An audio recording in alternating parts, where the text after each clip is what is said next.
Welcome to the Happy Hormones Coach podcast, your go-to source for all things women's health.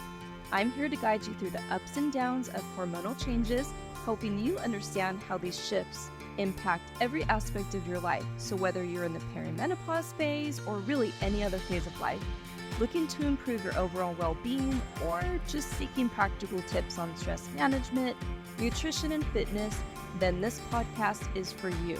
Join me as we explore holistic and functional approaches to health, share expert insights from guests, and empower you to feel your best at every stage of life.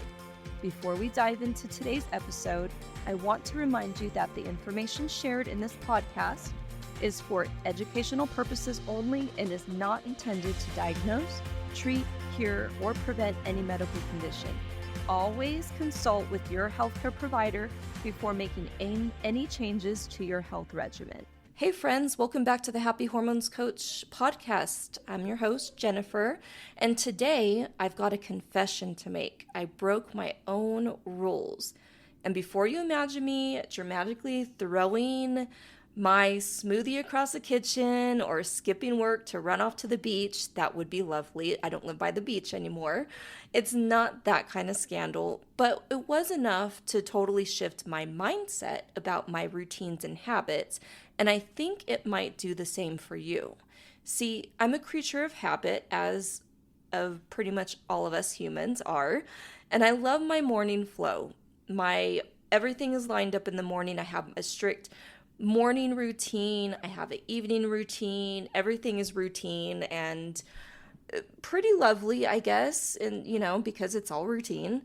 So I have my rituals and my habits, things like that. And my calendar, everything is organized, yada, yada, yada. All the things that serve me. And it definitely helps to keep my stress low, hormones happier, and energy predictable. And as someone in perimenopause, those things are needful, right? To stay on track, keep you in a routine. But this particular morning, my body woke up with a very clear message. Nope, not today. You know, those mornings, no matter what, even if you got enough sleep, your eyes are just, you can't open your eyes and you're not even sure if you slept or just laid there thinking about a million little things. And my first thought was, I'm off today. And my next thought, because I'm me, was I need to fix this by sticking to my plan. Even though I'm off on vacation, I need to just, not relax, but I have to stick to my plan and keep it all routine, right? But then halfway to the kitchen, I stopped and I thought, well, what if I didn't though? What if I actually just had the opposite day? Didn't follow the plan. It kind of felt rebellious, but it also felt risky and good. And my brain instantly tried to negotiate, Jennifer, if you don't work out, you'll feel sluggish. If you eat something different, you'll throw yourself off. Okay, lately I've been having this, and I forget who makes it, it's the Cocoa Chimps or something cereal. I've been loving that lately, to be honest. It's like my guilty pleasure. Don't eat it all the time, but it is one of those guilty pleasures. So, anyways, I felt if I skip all my morning thing, then I'll be behind. And then the other quieter voice popped up, said, or maybe you'll just feel better. Maybe this is what you need, just to take an opposite day, take a day off from your routine since you are on vacation. And so I listened to that voice. I skipped my workout. I did go for a walk with my dogs for sure, because I always do that. But normally I'd have everything ready. I'd have my motivation song on, my hype to get me hyped up in the morning. I'd have all that stuff. But nope, it's just me and my dogs, and I just walked. No goal, nothing, no agenda for that day. Just me waking up. And because it was just a little chilly outside, I did decide that I wanted something, warm and savory this time instead of my usual Cocoa Chimps or whatever that I like to guilty pleasure on. So I made eggs with a just yummy kind of scramble, and I sat down and actually enjoyed it because I took the time to enjoy it and slow down, without, being distracted. And it felt so good. But here's the wild part. Within an hour, I felt my body just like relax and unclench. It was like I've been holding on to this invisible tension for days, actually probably even weeks, and didn't even notice. And I started thinking about how often I tell my clients to listen to your body, but sometimes I forget to really listen to mine. And there's something that happens when we loosen the reins a little bit. Cortisol, as you've heard me talk about, that stress hormone that loves to mess with our sleep, mood and cravings in perimenopause, responds when we slow down, although cortisol is not the bad guy. And by doing the opposite of my usual high output morning, I basically sent my body a message that she was safe, that it was okay to shift into recovery mode, even for a day. And that really, really shook me up, which was great. So here's the thing. I didn't lose any progress. I didn't spiral into bad habits.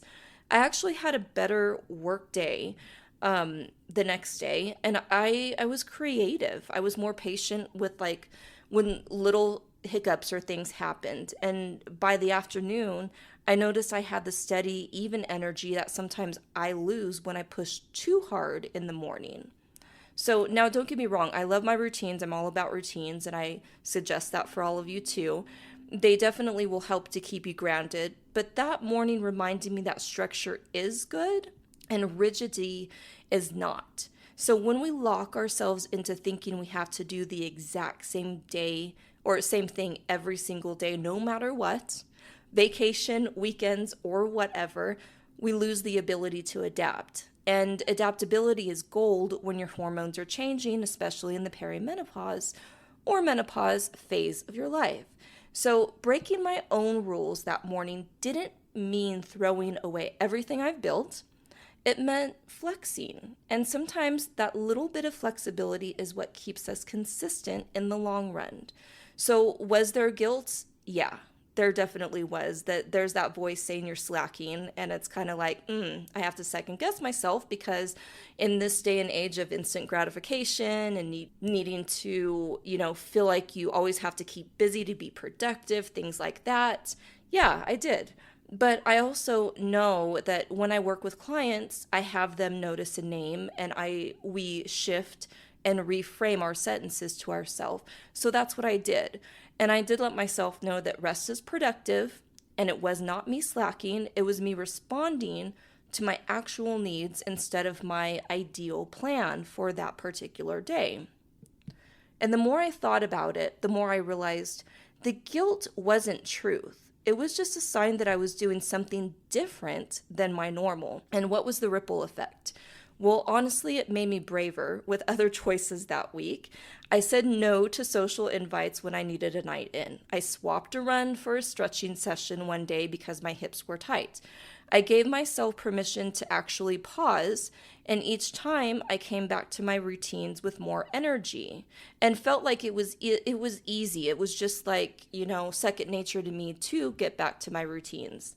So it didn't throw me off. But here's what I want you to take from this. Your routines are there to serve you. They're your toolkit, things you can pull from. But they're not your boss. You can edit them. You can skip some pieces if you like. You can change them based on the season you're in. Whatever that's, whether that's a literal season of life or seasons of the weather or whatever it is you're navigating. And that leads me to your small action of the week, because I love to give you all small actions every podcast episode. So I want you to notice one time this week when your body is asking for something different than your plan.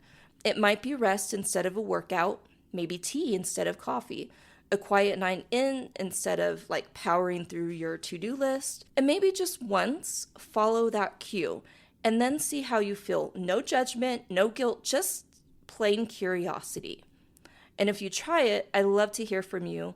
Let me know how that goes, and just really start celebrating those moments when we break our own rules in the name of better health, more energy, and a calmer mind. All right, Hormone Hotties, that's it for today's episode. I like to keep these small and brief with actionable steps for you to ponder on and start to do. So go break a rule in the best way possible, and I will see you next week. Thank you for tuning in to the Happy Hormones Coach podcast. I hope you found today's episode insightful and empowering. Remember, taking charge of your health is a journey, and I'm here to support you every step of the way. If you enjoyed this episode or any of the other episodes, please be sure to share, subscribe, rate, and leave a review. It does help me to reach more women like you who are striving for optimal health and happiness. And don't forget to follow me on social media for daily tips and inspiration. Until next time, stay healthy, stay happy, and keep thriving.